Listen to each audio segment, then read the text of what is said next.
Ever get that feeling, where you're just buried under information and you wish there was a smarter way to sift through it all, a shortcut to really getting it? Yeah, definitely. Information overload is real.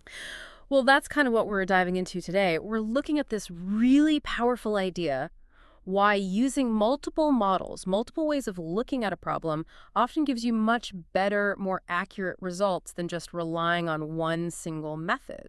Exactly. It's like no single tool is perfect for every single task. Right. Like using a hammer for a screw doesn't quite work. Precisely. And the sources we looked at, they really explore this from different angles. They show the limits of just using one model, but also the real-world wins you get with multi-model systems in fields like, say, medical diagnosis or even cybersecurity. Okay, so our mission for this deep dive is to really unpack that. Why is combining forces, so to speak, often better? Why does a team of models outperform a single star player when the problem gets complex? Let's jump in. Okay, so the first thing to really grasp is that any single model, however sophisticated it might be, just fundamentally has limitations. One big one is this constant balancing act between sensitivity and precision. Ah, yes, the classic trade-off. Explain that a bit. Well, sensitivity is about catching all the actual positives. You don't want to miss anything important. Precision, on the other hand, is about avoiding false alarms, making sure that when you do flag something, it's actually the real deal. Right, like in a medical test, sensitivity means finding everyone who has the disease, while precision means not telling healthy people they're sick. Exactly. And often, if you tweak a single model to be better at one, it gets worse at the other. It's often visualized with something called a ROC curve. A single model basically has to pick a spot on that curve. It can aim for high sensitivity or high precision, but usually not peak performance on both simultaneously, just by adjusting one setting. So it's kind of forced to compromise. It can't be great at both finding everything and being super accurate about what it finds. That's the inherent limitation, yeah. Plus, real-world data is messy. It's diverse. A single model might be brilliant with one type of data, but stumble over another. And then there's uncertainty. How sure are we at different points? A single model finds it hard to manage that evolving certainty level effectively. Okay, I follow that. Single models have these trade-offs. So how does bringing in more models help fix that? Well, think of it less like one single gatekeeper making a decision and more like a step-by-step filtering process, a smart sequence of checks. Okay, like layers. Exactly, like layers, or maybe like a hierarchical system. Our sources often break this down into roughly 3 stages, and it helps to think about information flowing and uncertainty reducing. Right, stage 1. Stage 1 is all about high sensitivity. Job number 1, catch everything potentially relevant.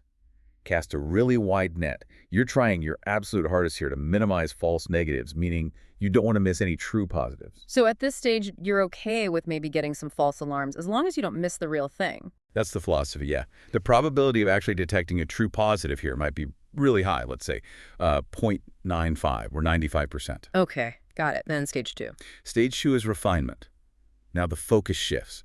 We start trying to reduce the uncertainty we introduce by casting such a wide net. It's like an intermediate filter to weed out the obvious errors, the clear false positives that got caught in stage 1. Ah, okay. Tightening the criteria a bit, getting rid of some noise. Correct. So the chance of something making it from stage 1 and also passing stage 2 might drop a bit, maybe to something like 84% conditional on passing stage 1. We filtered some out. Makes sense. And stage 3? Stage 3, high precision. This is the final check. The goal here is to be really confident about the cases you finally accept. You want very low uncertainty. So the main aim shifts to minimizing those false positives. This is the "are we really sure" step, setting a high bar for final acceptance. Absolutely. The probability of getting final confirmation, given it past stage 2, might be around, say, 88%. And what's really neat is seeing that chain. High initial detection probability, then these conditional probabilities getting progressively refined. It shows how information gets clearer, uncertainty drops step by step. Okay, I can definitely see the logic in that staged approach. How does this stack up mathematically, though? Why is it genuinely superior? Right. Good question. We can look at it a couple of ways. First, from a Bayesian perspective, you can think of the multi-model system as refining the posterior probability, our belief that something is positive stage by stage. Each stage sort of applies a Bayes factor, like adding a piece of evidence, which updates our belief based on the previous stage. So instead of one big leap to a conclusion, it's smaller evidence-based steps. Precisely. It iteratively reduces uncertainty. A single model just doesn't have that built-in refinement process. It makes one call based on the initial input. Okay. And the other perspective. The other angle is from ensemble learning. Now, usually ensemble learning means combining models in parallel, like averaging their votes or outputs. But this staged approach is a specific type of ensemble. You could call it a cascade ensemble. Cascade ensemble, like a waterfall or maybe a relay race? Yeah, relay race is a good analogy. Each model passes its refined output to the next one in the sequence. They build on each other's work sequentially. It's not just parallel opinions, it's a structured handoff. That sounds powerful. Can we make this more concrete, maybe with some real-world examples? Absolutely. Medical imaging is a great one. Imagine trying to detect disease from scans. Stage 1 could be an AI screener designed for super high sensitivity. Maybe it catches 95% of potential issues. Okay, catches almost everything. Right, but to do that, its precision might be low, maybe only 30%. Hmm. So it flags lots of healthy scans too, maybe 70% false positives. But this AI stage is fast, automatable, relatively low cost. The goal, don't miss anything critical up front. So it overflags things initially just to be safe. Exactly. Then, stage 2. Maybe a general radiologist reviews the flagged scans. Their job is to filter out the obvious false alarms from the AI. Their sensitivity might be a bit lower, say 85%, but the precision is better, maybe 60%. This step costs more, involves human expertise. Okay, adding a human filter. Correct. Then, stage 3. Only the really suspicious cases go to a specialist for review, maybe involving further tests like a biopsy. This stage aims for very high precision, say 90%, to get the final diagnosis right. It's the most expensive stage, but it's only applied to a much smaller number of cases that pass the first 2 filters. Ah, so you reserve the most resource-intensive steps for the cases that are most likely to be positive after the initial screens. Precisely. It's efficient resource use, and it improves overall accuracy. You get the benefit of the wide initial net and the specific final confirmation. That paints a very clear picture. What about cybersecurity? Similar idea. Very similar. Stage 1 could be network-level scanning, looking for any suspicious patterns in traffic, logs. Again, high sensitivity is key. Maybe 98% catch everything remotely odd, but precision might be low, maybe 20%. Lots of benign activity gets flagged. The better safe than sorry initial check. You got it.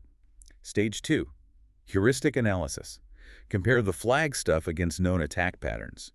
Sensitivity might still be high, maybe 90%, but precision improves, say to 70%, as obvious false alarms are discarded. You're applying known threat intelligence here. Okay, using patterns to filter. Right. And finally, stage 3. Maybe deep packet inspection or running suspicious files in a sandbox. Really intensive analysis to confirm if it's truly malicious. High precision here, maybe 95%, confirming the real threats, with still decent sensitivity, say 80%. This expensive analysis is only done on the shortlist from stage 2. So again, focusing the heavy-duty analysis where it's most needed after initial filtering. Exactly. It's crucial for handling the sheer volume of network data and making sure security experts spend their time on the most credible alerts. These examples really bring it to life. So if you were designing one of these systems, what are the core principles you'd need to follow? Good question. There are a few key ones. First, optimize the information flow. Each stage must add value, more information, better analysis. You don't want information getting lost or degraded between stages. Makes sense. Keep the funnel strong. Second, have differentiated goals for each stage. Stage 1, catch everything, sensitivity. Middle Okay. stages, refine, reduce noise, balance. Final stage, be accurate, precision. Each stage has its job. So don't expect one stage to do it all. Specialize. Exactly. Third, resource allocation efficiency. Put the cheaper, faster models up front for the broad sweep. Save the computationally expensive, high-precision models for the later stages, operating on fewer candidates. It's about cost effectiveness. Smart use of resources. And fourth, manage error propagation. Missing a true positive early on, a false negative, is often worse than letting a false positive through initially, because you can't recover a missed case. So prioritize sensitivity early. Then, focus on getting rid of false positives later. Protect against the most damaging errors at each point. That's critical understanding the cost of different errors at different stages. Okay. Those are the principles. How do you actually implement them? What are the strategies? Well, a big one is model selection. Choose the right tool for each stage's job. Maybe simple rules or light neural nets for stage 1. Maybe random forests or CNNs for the middle. Maybe complex ensembles or deep networks for the final stage. Tailor the model to the task. Right tool for the right job at each step. Another strategy is dynamic threshold adjustment. The cutoff points for decisions at each stage shouldn't necessarily be fixed. You might adjust them based on system load or feedback to keep performance optimal. So the system can adapt its own settings. In a way, yes. And finally, feedback loops are crucial. You have to monitor how each stage is doing, track metrics, and importantly, feed the final outcomes back to potentially retrain or adjust the earlier stages. Continuous improvement. It sounds like this gradual, deliberate stepping up of precision while managing sensitivity is the real heart of it. It really is. That trade-off we talked about.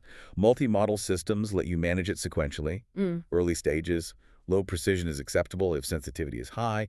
You want that broad initial hypothesis generation, especially with noisy data. It helps avoid discarding something important too soon. Better to investigate a few dead ends than miss the main path entirely at the start. Exactly. Then, later stages. You leverage the information gathered, the filtering done, to really hone in on high precision, high accuracy. Reducing those false positives becomes the priority then. Let's revisit that security checkpoint idea with some numbers just to crystallize it. Sure. So initial scan, maybe sensitivity 0.95, catches 95% of threats, but precision only 0.3, lots of false alarms. Then the second, more detailed check. Precision jumps to maybe 0.9. Very few false alarms pass, but maybe sensitivity dips slightly to 0.7 for that specific check. The overall system still has high detection because of stage 1, but the final output is highly precise because of stage 2. So the system as a whole gets the best of both worlds by staging the trade-offs. That's the goal, yes. And you see this pattern everywhere. Mammogram, sensitive screen, followed by biopsy, precise diagnosis, spam filters with initial keyword checks, then deeper analysis, autonomous driving with basic object detection, then sophisticated risk assessment. It's stage refinement. Okay, bringing it all together then, why fundamentally do these multi-model approaches just work better than one single model trying to do everything? Well, you've hit it. It's about overcoming those inherent single model limits we started with. Ensemble learning ideas and these cascading structures are key. Right. We know single models face that sensitivity precision compromise. Ensemble methods, generally, improve robustness and how well models generalize to new data by combining multiple perspectives. Even if one model isn't drastically better than the single best alternative on one metric, ensembles tend to be more consistently strong across the board. So more reliable overall performance. Exactly. Techniques like bagging average things out to reduce variance, boosting techniques like gradient boosting are really interesting because they learn sequentially. Each new model tries to fix the errors the previous ones made. And research shows things like gradient boosting can achieve really high accuracy on complex tasks, often outperforming other methods. Okay, so combining models helps, and boosting seems particularly powerful in this sequential learning idea. What about the cascade structure specifically? Right, the cascade is crucial for efficiency and accuracy in this staged approach. Remember, it uses the output of one stage as the input for the next. Think of those cascade filter blocks in object detection. These really fast, simple checks first. To quickly throw out the easy negatives. Precisely. Why waste complex calculations on something that's obviously not what you're looking for? Only the maybe candidates get passed to the next, more computationally intensive stage. This directly implements that low precision, high sensitivity start, moving towards high precision later, but only applying the heavy compute power where needed. So it's efficient, like the hair cascade example you mentioned. Exactly. Fast initial check, then more complex filters. Same logic applies in medical screening, sensitive first pass, precise confirmation later. Plus, these multi-stage approaches allow for different types of learning at each step, like focusing on error correction or handling data imbalances specifically where they matter most. So it's not just that there are multiple models, but how they're arranged and how they interact sequentially that makes the difference. Can we just quickly recap those main reasons why they excel, step by step? Sure. First, overcoming the trade-offs by giving each stage a specific role. Stage 1. Detection, high sensitivity. Stage 2, filtering. Stage 3, confirmation, high precision. Divide and conquer the trade-off. Makes sense. Specialized roles. Second, model collaboration and error management. The pipeline structure allows models to build on each other's work, and you could design it to catch errors like over-detecting early to avoid misses, then filtering later. They work as a team. Okay, teamwork and error checking. Third, tailored data and learning strategies for each stage. You can optimize the training data, the learning techniques, even the loss functions for each stage's specific goal, whether that's maximizing sensitivity early on or precision later. Customizing the training for each step. Got it. Fourth, practicality and cost management. Using cheaper models first, optimizing hardware, combining different model types. It makes powerful analysis feasible by being smart about computational resources. Efficiency, being practical. Fifth, comprehensive evaluation. You look at the whole system's performance, sure, but also analyze each stage individually to pinpoint weaknesses and guide improvements. It enables targeted refinement. Measure everything, understand each part. Exactly. Okay. And finally, the proof is in the pudding.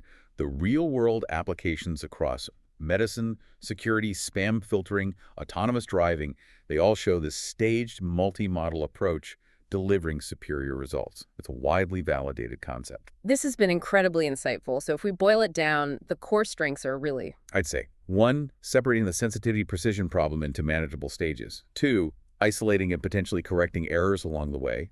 3, the flexibility to mix and match different model types for efficiency. And 4, it kind of mirrors how humans often make complex decisions, not all at once, but step by step. So the big takeaway here seems to be, by strategically breaking down a problem, assigning different roles to different models in a sequence, and moving deliberately from broad detection to precise confirmation, these multi-model systems effectively conquer the limitations of any single approach and achieve truly superior performance on complex tasks. That sums it up perfectly. That stage progression, from high sensitivity to high precision, just provides a more robust, reliable, and ultimately more accurate way to understand complex information. It really does make you think, doesn't it? Makes you wonder how you could apply this idea of staged decision-making, this multi-model thinking, to other complex challenges you face, maybe in your work or even personal life. Are there times you already do this, maybe implicitly, breaking down big problems into smaller sequential steps? Definitely some food for thought there. Thanks for taking this deep dive with us.